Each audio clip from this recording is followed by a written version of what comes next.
Baik, selanjutnya ya Mbak dari Pak Gunawan juga, apakah nilai kuis atau UTS dan UAS yang dilakukan di IMAS bisa diintegrasikan dengan SIAK NG?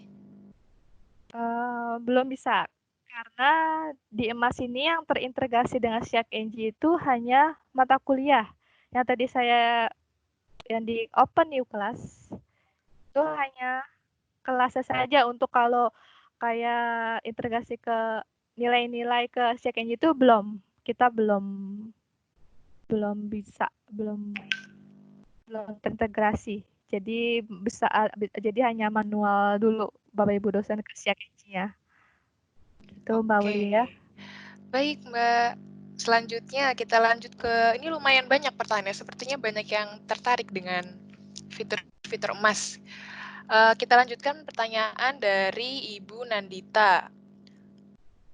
Apakah dalam membuat bank soal untuk fitur kuis dapat dibuat kategori tentang kategori kuis, Mbak? Kemudian lalu saat menentukan ujian atau ingin memasukkan soal ujian, apakah bisa menggunakan soal dari masing-masing kategori secara acak? Bisa banget. Wah, gimana tuh, Mbak? Jadi misalkan saya langsung praktekkan saja ya. Ya, betul. Kali ini Mbak Nisa akan mempraktikkan bagaimana cara mengambil kuis dari beberapa kategori ya, Mbak? Iya, benar. Ya, dan bagaimana cara membuat kategori itu sendiri juga, Mbak? Ya, baik. Hal yang pertama dilakukan, Bapak Ibu semua harus membuat kategorinya dulu. Administration, lalu ke question bank, pilih kategori. Ya, di sini saya sudah banyak kategorinya. Namun saya kasih contoh saja.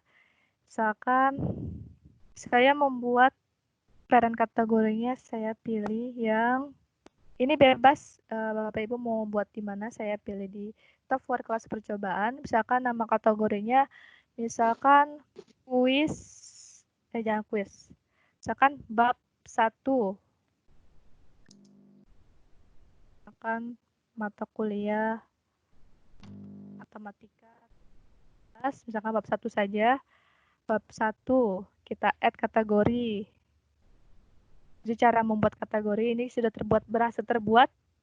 Bab 1 ini ada 0115, ini berarti soalnya itu masih 0, masih kosong. Ini 0, ini ada 1 soal, 5 soal. Lalu kita buat lagi. Misalkan kita mau buat kategorinya ada 3. Bab 1, bab 2, bab 3. Kita pilih ini.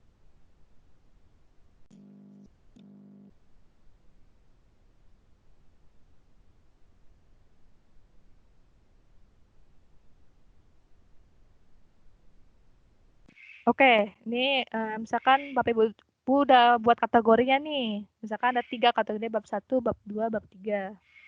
Kemudian, ini kan masih kosong ya soal-soalnya. Kita masukkan dulu soal-soalnya.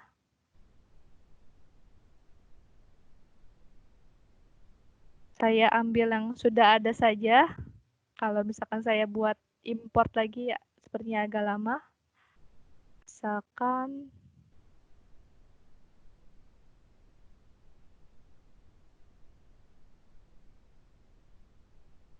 saya pilih G, soal G ini. Misalkan setiap bab ada 5 atau 10 soal. Kita checklist soal yang ingin dipindahkan kategorinya. Kita pilih kategorinya dahulu. Saya masukkan ke bab 1. Jadi sudah di checklist, kita move to.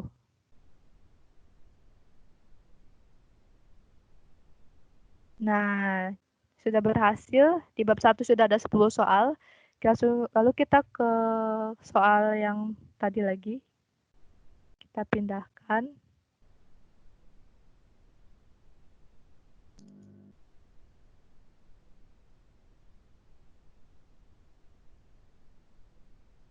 Ini hanya contoh saja saya ambil dari kategori lain. Sebaiknya Bapak Ibu bisa langsung menggunakan upload soalnya menggunakan import question dengan icon format.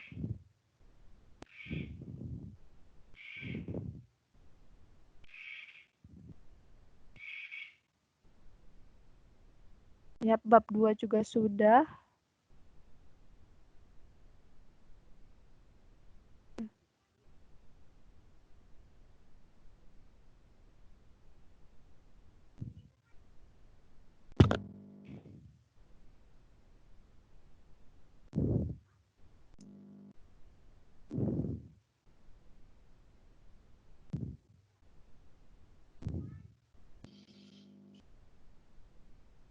Oke, lalu kita sudah buat kategori masing-masing kategori sudah masuk soalnya, kita masuk ke kuisnya.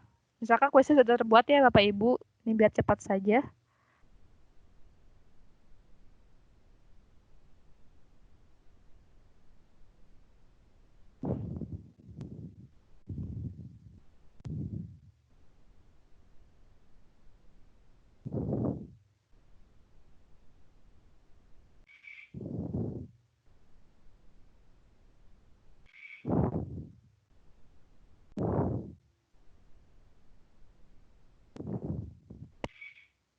Kita langsung ke edit kuis saja ya Bapak Ibu, misalkan ini belum ada soalnya, kuisnya.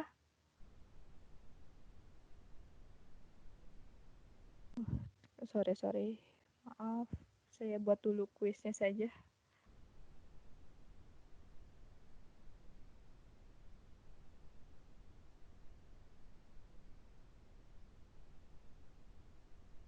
Kita buat kuisnya dahulu, add.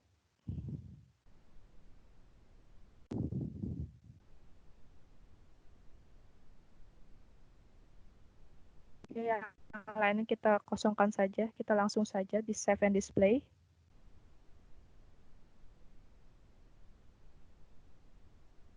Lalu kita klik edit quiz. Ya, di sini karena masih kosong, kita ambil soal dari Mbak Uliah. Ini mau diacak atau bagaimana bisa, ya? Mungkin bisa ambil dari question bank-nya saja, Mbak. Oh Shuffle gitu. saja boleh ya. Oh di shuffle, oke siap. From question bank.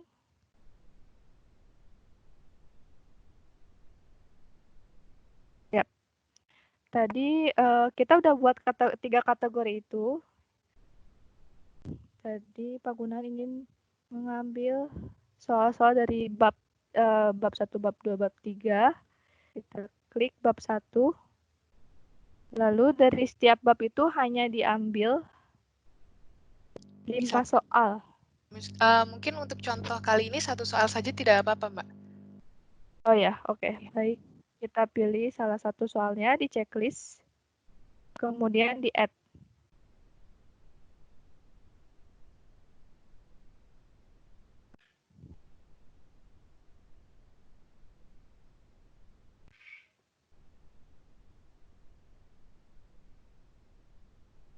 Ini yang dari bab 1, kita add lagi from question bank.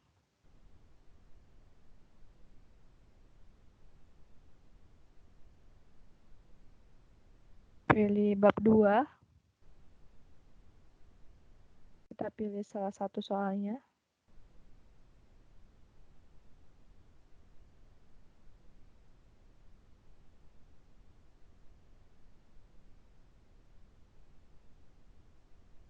Lalu di add lagi dari bab 3.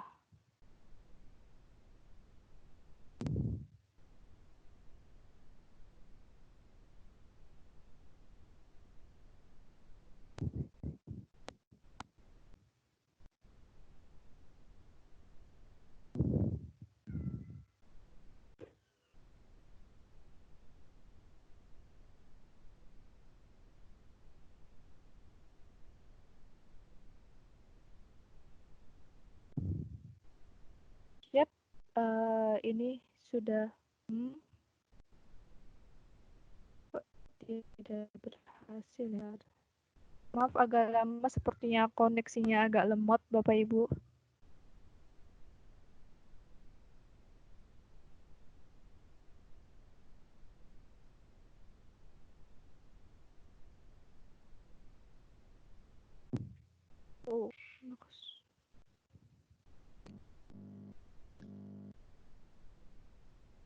Mbak Aulia lagi lemot ya? Ya, mungkin kita bisa sambil menunggu Masnya kembali, kita bisa Ya, menjawab. Oh, udah muncul. Udah bisa ya.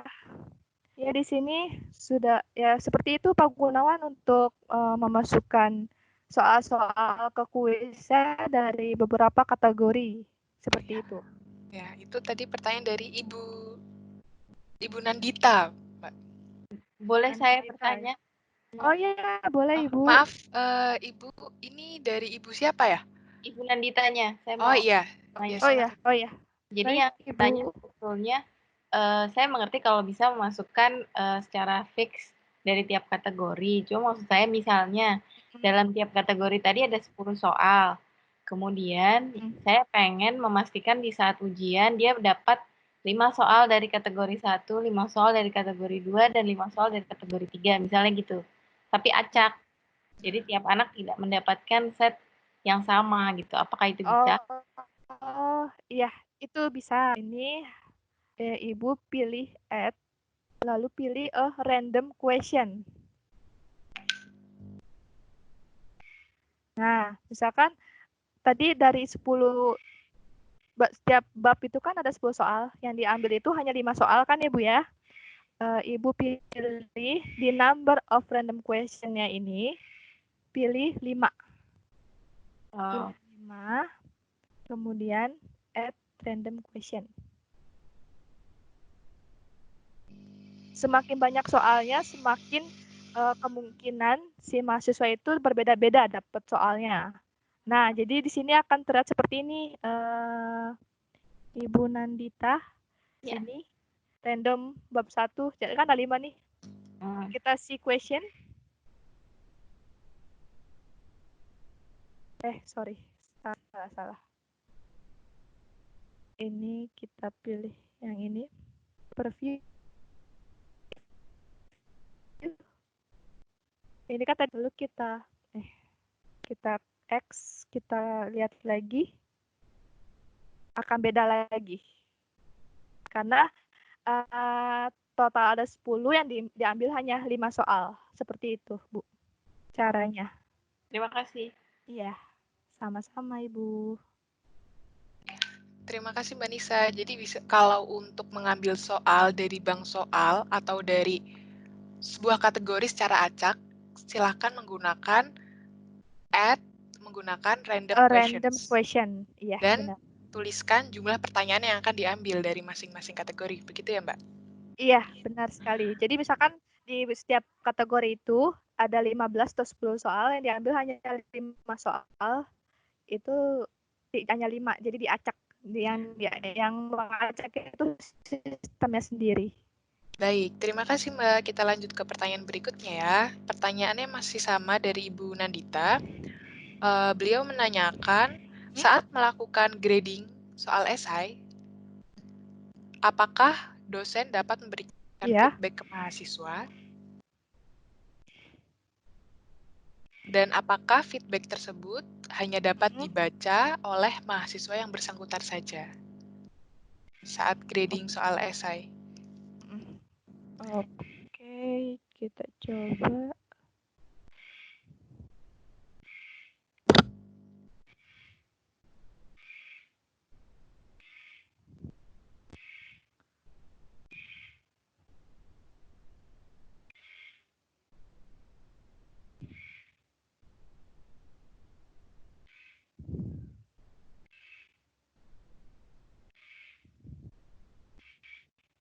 Nah, ini yang tadi saya kasih contoh gradingnya sudah, lalu klik make comment.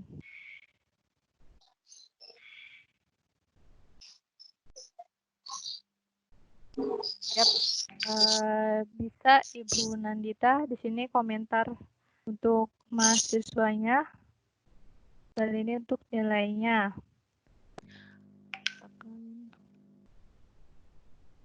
Sepertinya tampilannya masih, apakah bisa di-refresh dulu, Mbak Nisa? Oh, nggak kelihatan ya?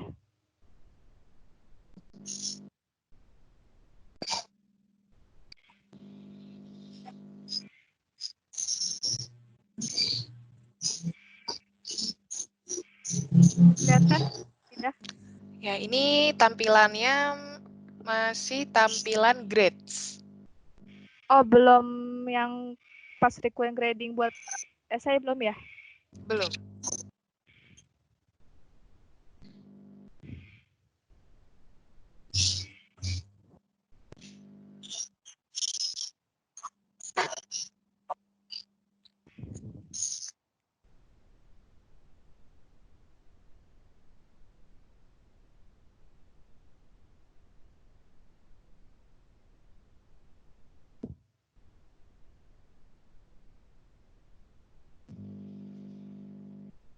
Yap, apakah sudah kelihatan? Kan sedang proses. Nah, sudah. Ya, kami komen. Ya, nggak kelihatan lagi. Bentar.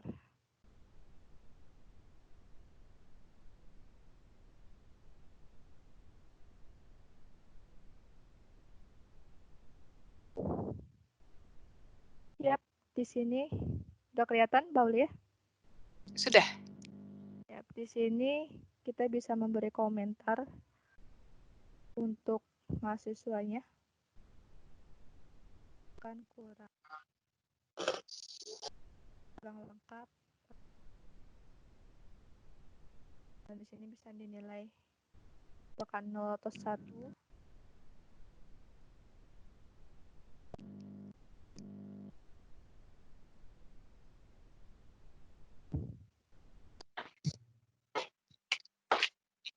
Jangan lupa di save. Untuk di save-nya memang agak susah, jadi dimainkan saja scroll-nya.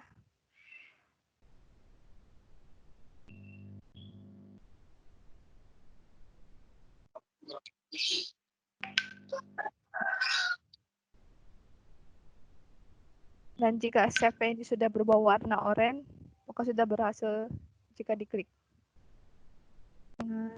Change save. Kok keluar?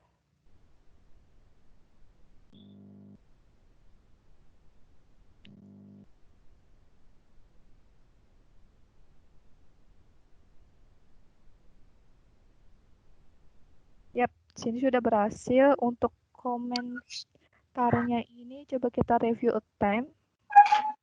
Apakah sudah masuk? Nah, jika Ibu sudah memberi komentar esainya, si mahasiswa itu bisa melihat di review a time-nya. Akan kelihatan komentar dari dosennya. Seperti itu. Baik, terima kasih Mbak Nisa penjelasannya. Ya, Mungkin sama-sama.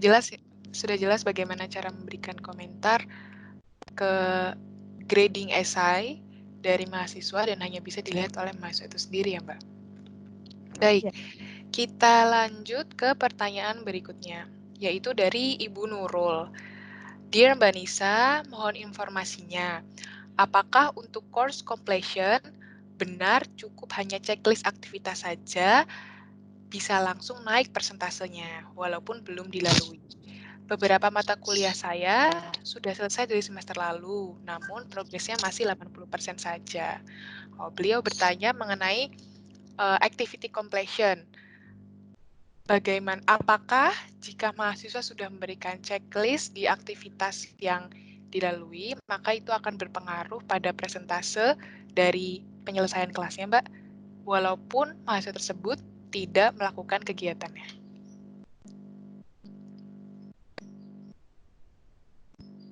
Oke, untuk activity completion itu ada Saya buka dulu salah satu aktivitas.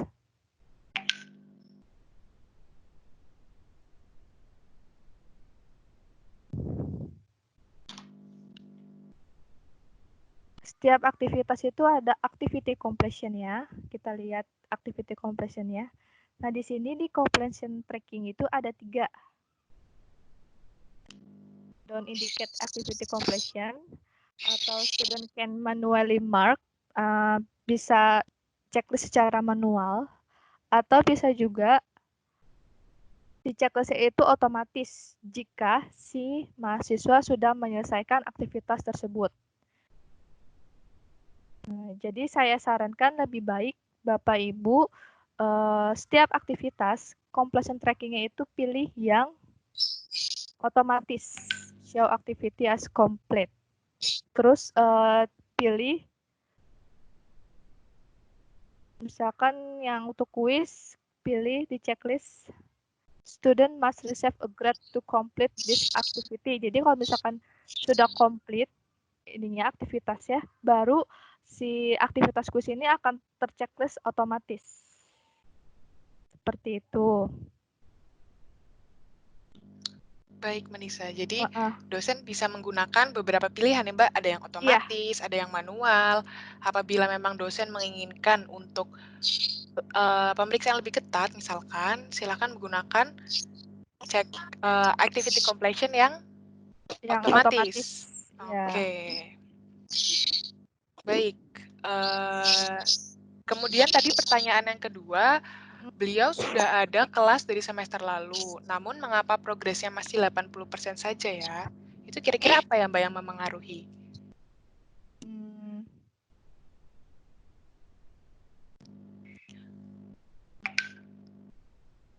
Apakah mungkin karena ada activity completion yang belum dicek kah? Bisa jadi itu, karena kan tadi ada 3 pilihan ya. Tidak diaktifkan, atau di manual checklistnya si mahasiswa harus manual checklistnya, atau otomatis. Bisa juga seperti itu aktivitas completion-nya dipilihnya tidak diaktifkan atau harus manual, bisa juga seperti itu. Mungkin Mbak Ulia bisa membantu?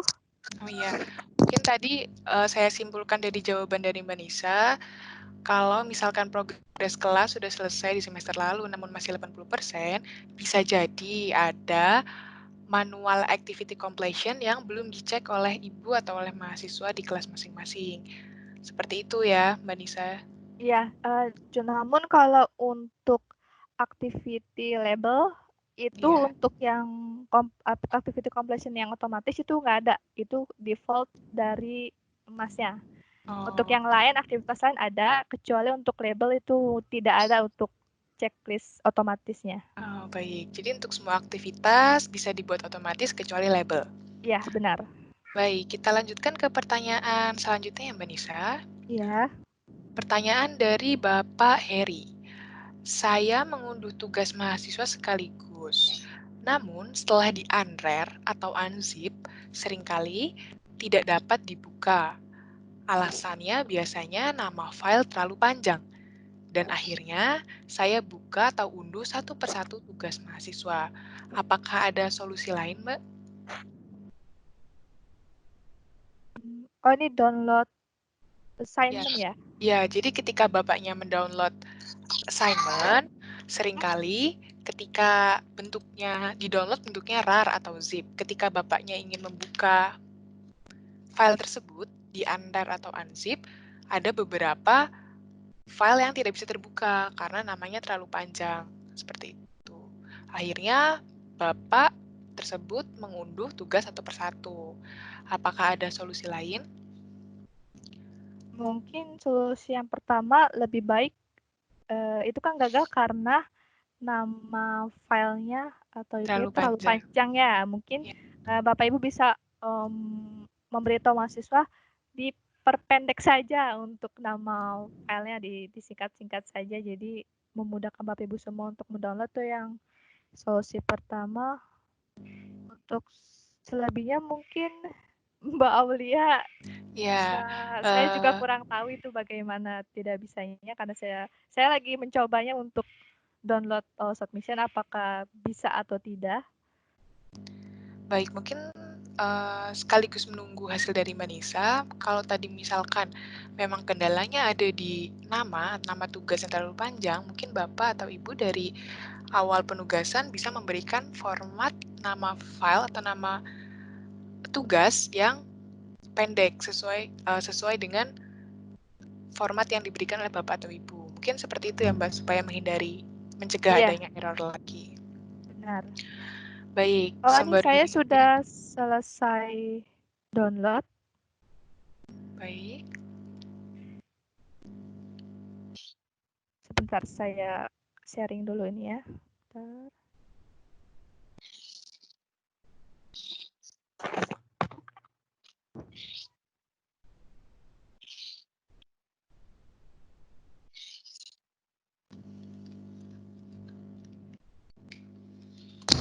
Nah, ini saya sudah berhasil download.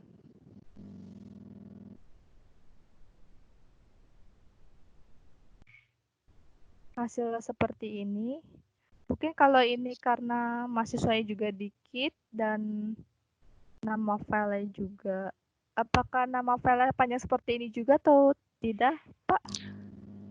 Mungkin Pak Heri bisa mengaktifkan mikrofonnya, Pak. Silahkan.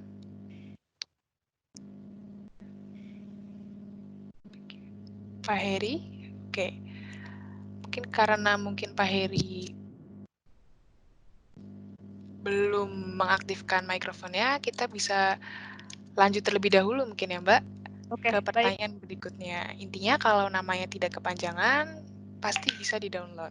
Ya, benar. Ini saya coba praktekkan bisa di-download. Mungkin karena masih batas maksimal panjangnya itunya. Mungkin Pak Moko ada yang ingin dijelaskan?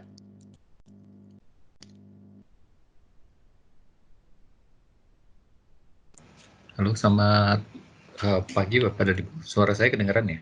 Ya, terdengar Pak.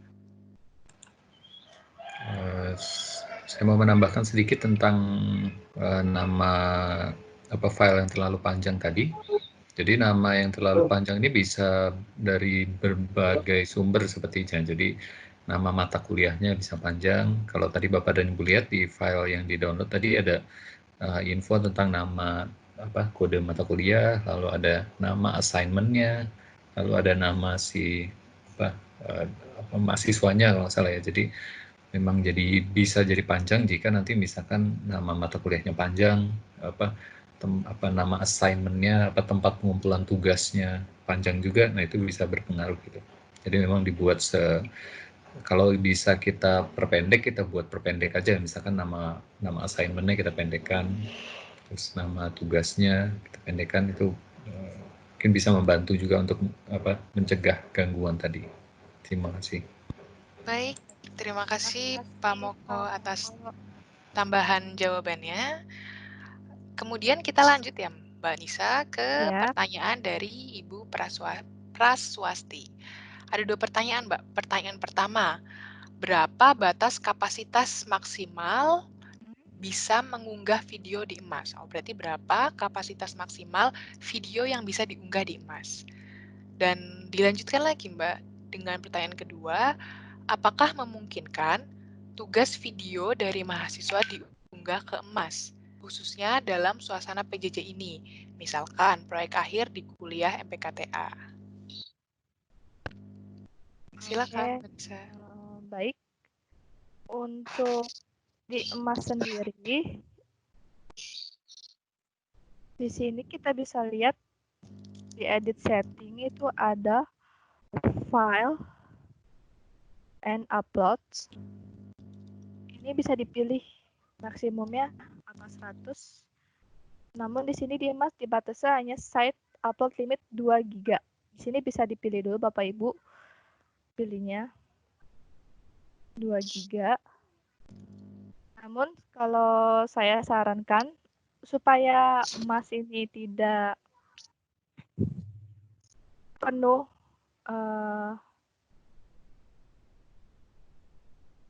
oleh video-video, karena kan video itu lumayan, filenya kan lumayan Lumayan berat, lumayan. besar ya, Iya, jadi besar. berat.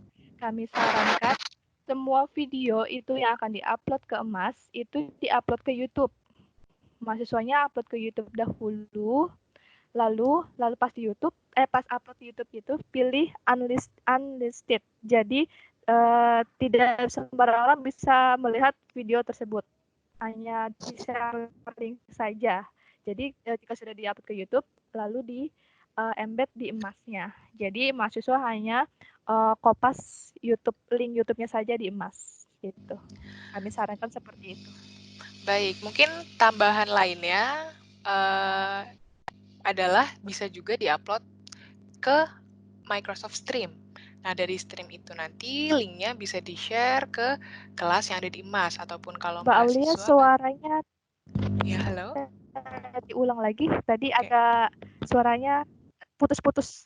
Oke, jadi mungkin selain YouTube bisa juga digunakan Microsoft Stream, Bapak Ibu, yang bisa diakses hanya oleh akun-akun dengan official UI yang harus menggunakan @ui.ac.id. Mungkin itu bisa lebih aman juga.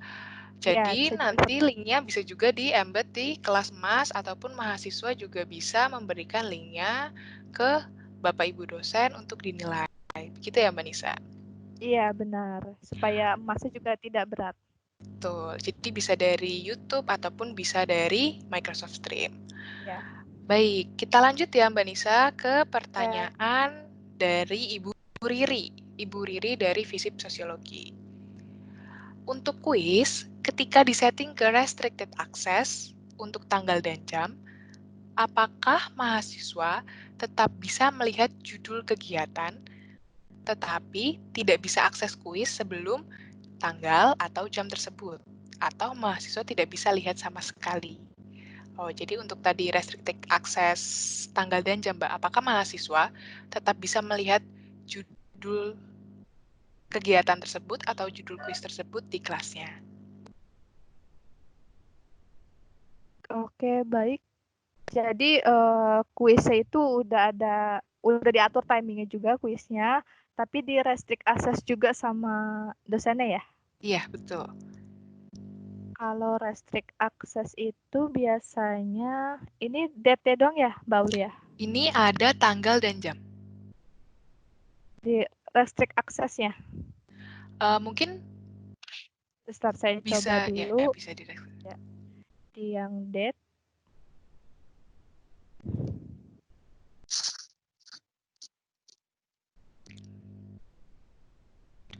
April mungkin bisa sekarang jam berapa nih? Jam 12 boleh Mbak? Ya, 1 nggak apa-apa. Jam Head 1 restriction. saja. Ada until nggak? Tidak. Sampai jam berapa dibuka? Hanya jam dan tanggal saja.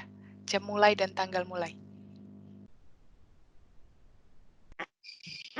Jam tanggal mulai saja. Oke, berarti di saja save and display. Itu lanjut.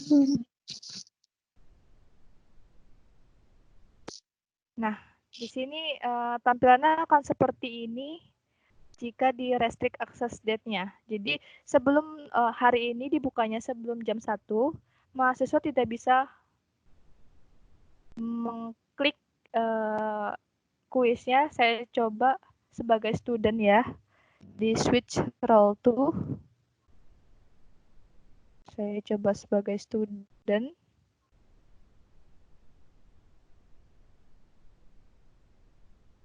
Ya, mahasiswa tidak bisa mengklik kuis yang di restrict aksesnya sebelum yang ditentukan. Baik, itu adalah tampilan dari laman mahasiswa ya, Mbak? Iya, benar. Ini saya switch role to sebagai mahasiswa. Ya, jadi Ibu Riri itu adalah tampilan ketika Ibu merestricted access untuk kuis. Jadi mahasiswa tetap bisa melihat namun tidak bisa masuk. Kemudian pertanyaan selanjutnya ini masih terkait dengan kuis juga, Mbak. Kalau tadi kan kita menggunakan restricted access. Kalau kita menggunakan hide from student yang ada di sebelah kanan nanti, hide from student sebelum jadwal kuis, apakah mahasiswa tetap bisa masuk ke kuis dan lihat soal?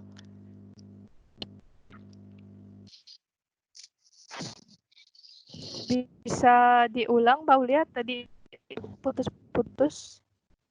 Apabila dosen menggunakan hide from student, kuisnya di hide from student, apakah mahasiswa tetap bisa melihat kuis tersebut? Tidak. Ini saya coba kasih contoh. Ini kan tadi kita udah restrict ya, terus lalu mau di hide juga, kita hide, lalu akan notice seperti ini, hidden from students. Lalu saya coba switch role to student.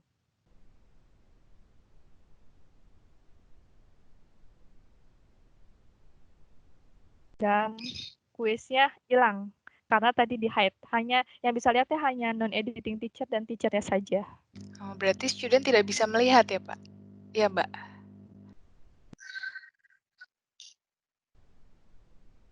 Oke, terima kasih atas penjelasannya Mbak Nisa. Iya, lebih hidden saja jika Bapak Ibu itu. Ya, baik.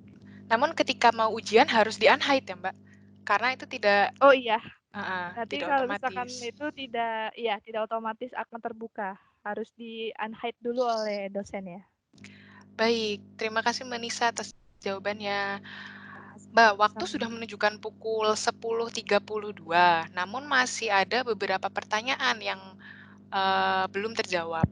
Kalau dari Mbak Nisa sendiri ingin menjawab secara langsung dan diberikan time limit mungkin sampai jam 10.45 atau mau dijawab di forum chat saja, Mbak? Boleh kalau misalkan ada berapa soal lagi, Mbak Ulia? Masih ada beberapa pertanyaan. Ada masih beberapa pertanyaan lagi. Mungkin kita beri time limit ya, Mbak? Sampai jam berapa? Boleh. Maksimal sampai jam 11 mungkin ya. 11. Oke. Jam 11 kurang 15. Oke, baik. 10.45 ya, Mbak ya? Iya. Baik, kemudian kita lanjut ke pertanyaan berikutnya. Dari Ibu atau Bapak Artaingan.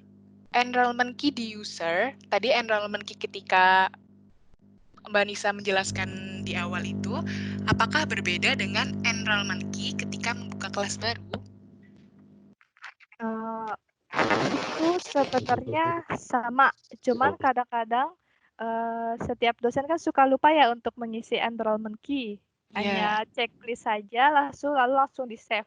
Karena kan di IMAS ini sekarang otomatis ter-enroll mahasiswanya, jadi si dosen kayak enrollment key-nya nggak perlu gitu. Cuma beberapa dosen ada yang mengisi juga langsung di open new class, ada juga yang lupa. Tapi saya kasih tahu caranya untuk enrollment key. Begitu. Sama sebenarnya. Ya, berarti sama saja ya, Mbak? Ya, sama saja.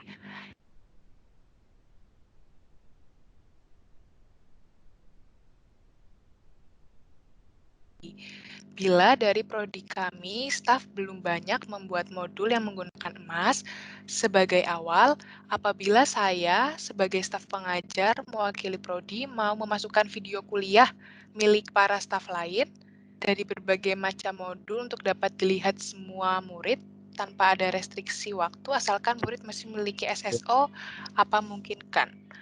Oh, jadi Ibu Larissa ini ingin modul dan memasuk.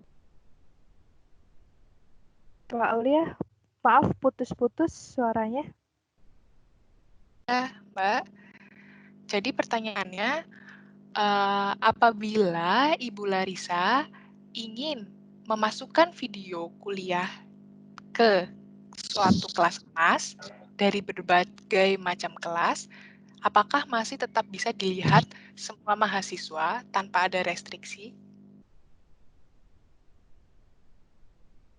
Halo? Ya, bisa diulang, Mbak Aulia? Oke. Mungkin Mbak Nisa juga bisa lihat di kolom meeting chatnya ya, Mbak, atas nama Ibu Larissa. Jadi Ibu Larissa bertanya, apakah ketika beliau ingin memasukkan kuliahan dari satu kelas ke kelas lain, apakah mahasiswa tetap bisa melihat video tersebut?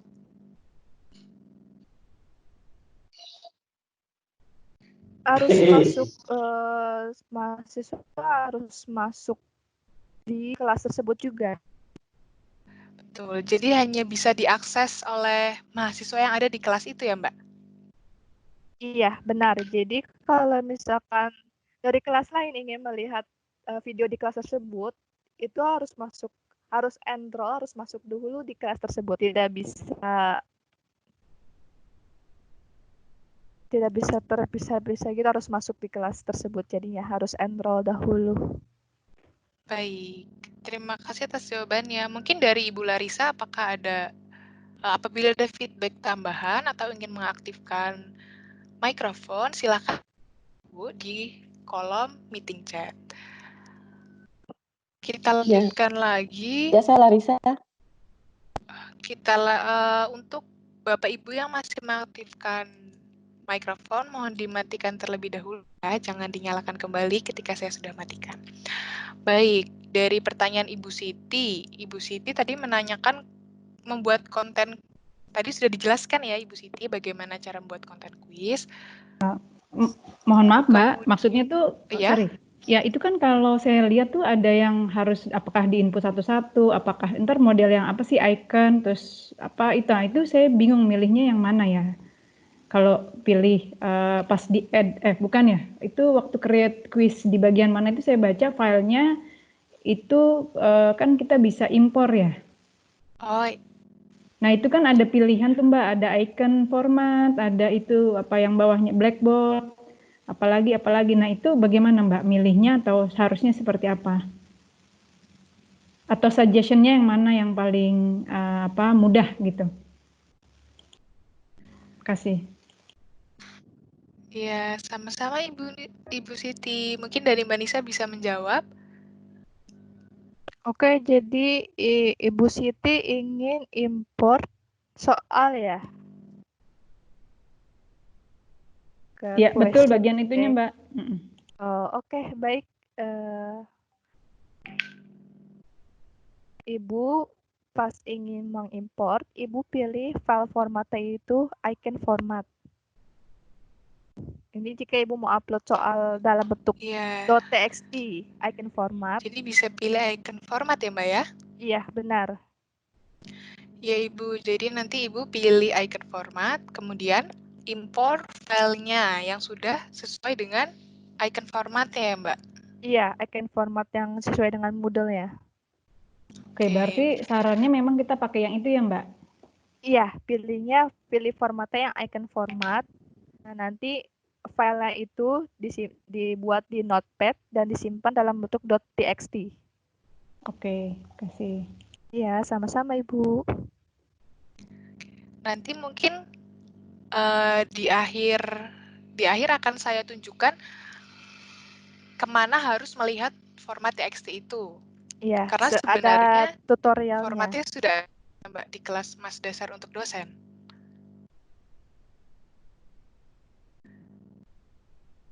Oke, kita lanjutkan ke pertanyaan berikutnya ya Mbak Nisa. Iya. Halo, apakah suara saya terdengar Mbak? Kedengaran Mbak Aulia? Oke. Kemudian pertanyaan dari Bapak Wahyu, ini terkait dengan enrollment. Apakah bisa membuat enrollment dengan upload peserta dari mata kuliah SIAK NG atau Excel? Oh, mungkin yang dimaksud adalah bagaimana cara upload peserta menggunakan book users. Jadi mengupload secara bersama-sama sesuai dengan Excel dari SIAK. Oke, kalau untuk itu hanya admin yang bisa melakukannya. Kalau untuk Bapak Ibu paling secara manual, satu-satu di-enroll dengan memasukkan username-nya saja atau memasukkan nama mahasiswanya. Seperti itu. Jadi mungkin kalau Bapak atau Ibu ingin menambahkan peserta, karena mungkin kelasnya belum ada pesertanya, Bapak atau Ibu bisa menghubungi helpdesk dan memberikan form Excel yang berisi peserta mata kuliah tersebut, kemudian nanti akan dibantu oleh tim helpdesk. Begitu ya, Mbak?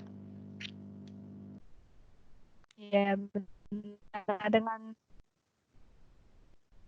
ya mencantumkan kelasnya beserta sesuai dengan membantu Bapak Ibu untuk memasukkan mahasiswanya di kelas tersebut. Baik, terima kasih Mbak Nisa. Selanjutnya sama-sama. Mbak, pertanyaan dari Pak Sunario. Bagaimana memberitahu mahasiswa bahwa saya sebagai dosen sudah memberikan tugas untuk dikerjakan dan batas waktu pengumpulannya?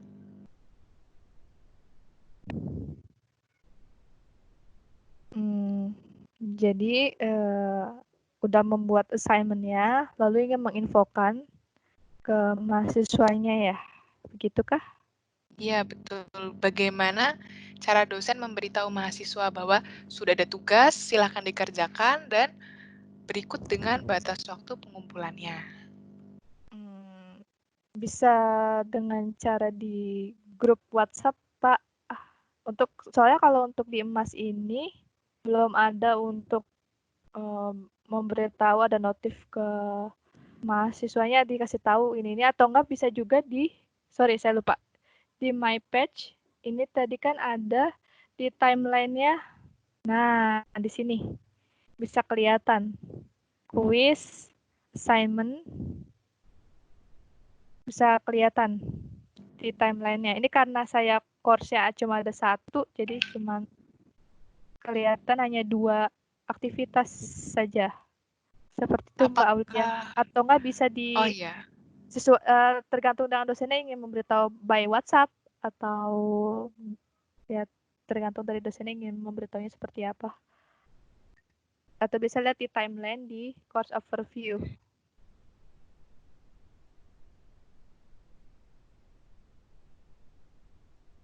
Baik, jadi bisa dilihat menggunakan timeline ya Mbak. Jadi mahasiswa Iya. bisa klik timeline dan terlihat tugas-tugas yang di-assign oleh dosen.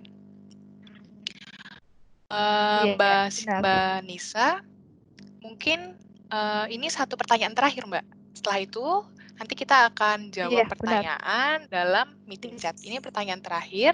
Saya mau tanya Bu, apakah mata kuliah saya, MPK Agama Buddha, juga dapat dilaksanakan dengan sistem emas? Terima kasih Bu.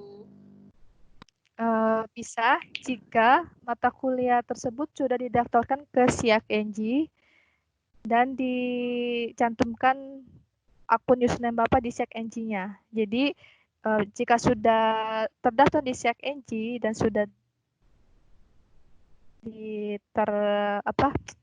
sudah ada nama Bapak di SIAK NG juga, itu bisa terlihat di open new class. Bapak bisa buka mungkin ke my page, lalu open new class. Di situ akan terlihat mata kuliahnya jika sudah terdaftar di SIAK NG. Jadi hal yang pertama yang dilakukan, semua mata kuliah harus terdaftar di SIAK NG. Terima kasih. Terima kasih atas jawabannya Mbak Nisa. Terima kasih juga untuk Bapak Ibu yang sudah memberikan pertanyaan. Untuk pertanyaan yang belum dijawab, akan kami jawab melalui meeting chat. Nanti akan kami jawab satu persatu. Terima kasih Mbak Nisa, terima kasih Bapak Ibu semuanya. Sebelum kita menutup dari webinar kali ini, ada beberapa hal yang ingin saya sampaikan. Saya sedang share screen. Apakah share screen saya terlihat, Mbak Nisa?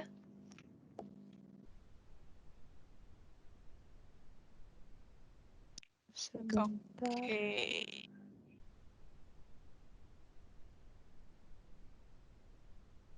Belum, Mbak Baik. Aulia. Kalau seperti ini sudah terlihat.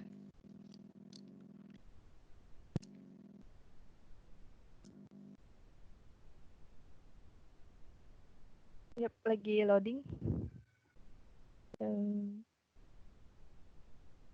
Belum terlihat, Mbak Aulia. Ya sudah. Oke. Jadi untuk Bapak Ibu yang mungkin masih bingung atau merasa bahwa harus mengulangi penjelasannya, silahkan membuka pjj.ui.ac.id seperti tampilan yang ada di layar Bapak Ibu saat ini. Nah, di situ kami dari DPA SDP telah menyediakan beberapa sumber belajar yang bisa Bapak Ibu gunakan dalam melaksanakan pembelajaran jarak jauh. Kita harus mencari Bapak Ibu apabila ingin melihat materi-materi dari perkuliahan atau dari webinar ini, maksud saya, silahkan klik Teh Talk UI Webinar. Di sini nanti akan kami sisipkan video dan materi dari webinar. Kemudian, apabila Bapak Ibu ingin mencari panduan emas per topik yang detail dan bisa diulang-ulang, silahkan Bapak atau Ibu klik yang ini, panduan penggunaan emas UI. Kita klik. Nah, di sini sudah ada video-video yang detail. Saya contohkan, misalkan Bapak atau Ibu ingin mengatur kelas emas. Nah, di sini sudah ada. Silakan di scroll down dan lihat tutorial emas 03, mengatur kelas emas. Belum bro, ya. Nah, di sini ada videonya. Videonya bisa diputar berkali-kali. Misalkan, Ibu mau putar, berhenti, boleh. Sambil Ibu praktik di kelas emas masing-masing. Seperti itu. Setiap video yang diupdate akan kami masukkan ke laman PJJ ini. Ini saya scroll down lagi untuk melihat sudah banyak sekali tutorial yang kita buat sangat singkat, tidak lebih dari 6-7 menit yang bisa Ibu ikuti atau Bapak ikuti dan dapat diulang-ulang. Jadi mungkin sebelum menghubungi helpdesk, Bapak atau Ibu dapat melihat tutorial videonya di laman PJJ ini. Dan video ini tidak hanya bisa diputar satu kali. Begitu Bapak Ibu. Ada lagi, satu lagi yang mau saya sampaikan ini, FAQ. Misalkan Bapak atau Ibu memiliki pertanyaan mengenai absensi. Bagaimana sih cara membuat absensi? Di sini tim dari DPA SDP sudah memberikan beberapa rekomendasi yang mungkin bisa dijalankan oleh Bapak Ibu sekalian. Nah, ini kalau kita scroll down, ada beberapa menu yang bisa kita pilih. Ini ada perpusat, absensi juga ada di sini. Ini proses pembelajaran, ini membuat materi, panduan teknologi, PJJ, lain-lain. Mana absensi? Kemarin ada absensi di sini. Kita cari. Presensi. Oke, kita lihat. Ini dia. Di proses pembelajaran, bagaimana melihat kehadiran mahasiswa. Ibu atau Bapak tinggal klik saja, muncul informasinya. Jadi mungkin apabila Bapak atau Ibu merasa bahwa ada penjelasan yang terlewat atau terlalu cepat, silahkan masuk ke laman pjj.ui.ac.id. Begitu Bapak Ibu semuanya. Selanjutnya, saya akan memberikan informasi terkait dengan webinar yang akan datang, yaitu webinar di hari Rabu dan Kamis. Untuk Bapak Ibu yang ingin mengikuti webinar hari Rabu dan Kamis terkait dengan persiapan ujian akhir, silahkan daftar di ui.id/daftar webinar DPA SDP. Untuk hari Kamis, kita akan mempelajari juga bagaimana cara mendeteksi potensi kecurangan di emas UI. Untuk info-info lain yang ada di DPA SDP, Bapak atau Ibu juga bisa melihat di Instagram kami, ini yaitu Instagram dpasdp.ui. Untuk materi pembelajaran atau konten terbuka, bisa dibuka di Office UI juga. Nah, sebelum saya menutup webinar hari ini, saya mohon Bapak atau Ibu yang telah mengikuti webinar untuk mengisi link evaluasi dari webinar ini. Bapak atau Ibu bisa scan barcode ini menggunakan HP masing-masing, nanti muncul link mengenai evaluasi, atau Bapak Ibu bisa ketik ui.id/evaluasi webinar DPA SDP. Kami mohon saran-saran ataupun masukannya agar webinar-webinar berikutnya bisa berjalan dengan lancar dan bisa memenuhi kebutuhan tentang teknologi pembelajaran yang Bapak atau Ibu perlukan untuk pengaplikasian di kelas. Saya, Aulia, selaku moderator, mohon maaf apabila ada kesalahan dalam penyampaian materi ataupun ada waktu yang kurang panjang. Kami mohon maaf. Terima kasih atas partisipasi Bapak Ibu sekalian. Wassalamualaikum warahmatullahi wabarakatuh. Terima kasih Bapak Ibu semuanya. Waalaikumsalam warahmatullahi wabarakatuh. Terima kasih Mbak Aulia dan Mbak Nisa. Ya. Terima kasih Mbak Nisa Aulia.